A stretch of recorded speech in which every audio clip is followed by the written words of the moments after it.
میرا مالک اللہ، میرا رازق اللہ، میرا محافظ اللہ، میرا مددگار اللہ، میرا پشت پناہ اللہ، میرا دوست اللہ.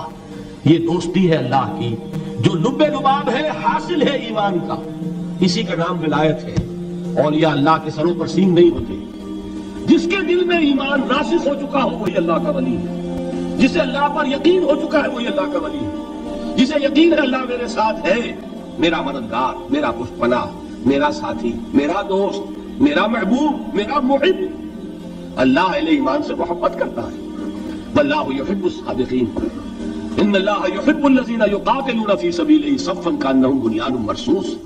اللہ محبت کرنے والا، اہل ایمان محبوب، اور اہل ایمان محبت کرنے والے اللہ محبوب. والذین آمنوا اشد حبا للہ. آپ تصور کیجئے جسے یہ رشتہ ایمان یا رشتہ ولایت حاصل ہو جائے، الا ان اولیاء اللہ لا خوف علیہم ولا هم یحزنون. آگاہ ہو جاؤ، اللہ کے دوستوں کے لیے نہ کوئی خوف ہے نہ کوئی حزن ہے. اور میں بیان کر چکا تھا، خوف اور حزن کے خاتمے ہی کا نام امن ہے. زوال خوف، زوال حزن. یہ خوف اور حزن کیوں آتے ہیں بار بار؟ اللہ تخافوا ولا تحزنوا، دونوں آ گئے.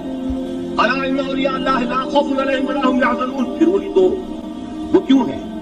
خوف ہوتا ہے کسی مستقبل کی بات کا، یہ نہ ہو جائے، وہ نہ ہو جائے، یہ نقصان نہ پہنچ جائے، یہ تکلیف نہ ہو، یہ غضب نہ آ جائے. خوف ہے مستقبل سے. حزن ہے یہ کیوں ہوا، یہ نہیں ہونا چاہیے تھا، یہ میرا فلاں چیز میرے ہاتھ سے جاتی رہی، فلاں موقع نکل گیا، اور بیٹھے ہوئے ہیں اندر ہی اندر کوڑ رہے ہیں. صدمہ ہے اور رنج ہے. اور جو اللہ پر ایمان رکھتا ہے وہ جانتا ہے ما اصاب من مصیبت فی الارض ولا فی انفسکم الا فی کتاب من قبل ان نبرأها ان ذلک علی اللہ یسیر لکی لا تعصوا علی ما فاتکم ولا تفرحوا بما آتاکم واللہ لا یحب کل مختال فخور. اس زمین میں یا تمہاری جانوں میں کوئی تکلیف، کوئی مصیبت نہیں آ سکتی سوائے اس کے کہ جو اللہ نے لکھ دی ہو، اس سے پہلے کہ وہ ظاہر ہو. جس کو یہ حقیقت معلوم ہو گئی اس کو یہ طرز عمل اختیار کرنا چاہیے. جو چیز چھن جائے، جاتی رہے، چھوٹ جائے، اس پر افسوس نہ کرو. کس نے چھینی؟ دوست نے. دوست کے فیصلے پر شکایت. دوستی کو بٹا لگا رہے ہو. سرے تسلیم خم ہے جو مزاج یار میں آئے.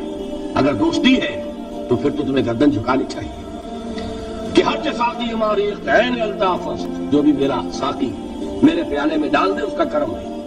جو اس کی طرف سے آئے اس پر کوئی رنج نہیں، کوئی صدمہ نہیں، کوئی غم نہیں، کوئی شکایت نہیں، کوئی شکوہ نہیں.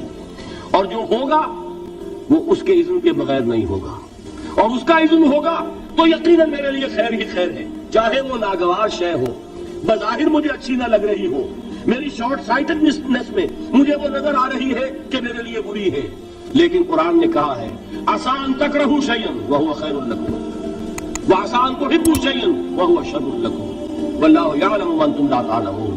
ہو سکتا ہے تم کسی چیز کو ناپسند کرو درحال کہ اسی میں تمہارا خیر ہو، اور ہو سکتا ہے تم کسی چیز کو پسند کرو درحال کہ اس میں تمہارا شر ہو. اللہ جانتا ہے، تم نہیں جانتے. جب مجھے یہ بات معلوم ہو گئی میں نے اپنا معاملہ اللہ کے حوالے کیا. سپردم پہ تو مایا خیش راہ اتانی حساب کم و بیش راہ. اے رب جو تو چاہتا ہے وہ ہو. تیرے علم میں جو شے میرے لیے خیر ہے وہ ہو جائے. میری کوئی پسند نہیں، میری کوئی چاہت نہیں. یہ ہے راضی برضائے رب. اکبر الہآبادی نے اسے کہا ہے رضائے حق پہ راضی رہ. یہ حرف آرزو کیسا؟ خدا خالق، خدا مالک، خدا کا حکم تو کیسا؟ جب میں آ گیا بیچ میں میری پسند، میری مرضی، میری خواہش، میری چاہت، یہی تو شرک ہے.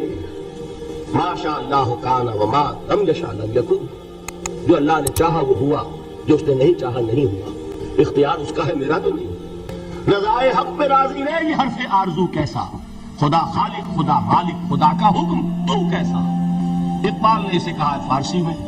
اب آپ کہیں اس کا ترجمہ بھی کرو تو وہ مجھے ذرا اس وقت کچھ بہت ہی بدذوقی کسی بات نظر آئے گی. جائیے پوچھئے کسی سے جسے فارسی آتی ہو. برو کشید ز پیچا کے ہست بود مرا چه اقدہا کے مقام رضا کشود مرا. مجھے تو تمام پیچ و خم سے نکال دیا اس مقام رضا نے. میں راضی برضائے رب ہوں.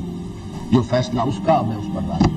تو کہاں کا حزن اور کس کا خوف؟ یہی زوال حزن اور زوال خوف، یہی ہے امن. یہ نتیجہ ہے ایمان کا.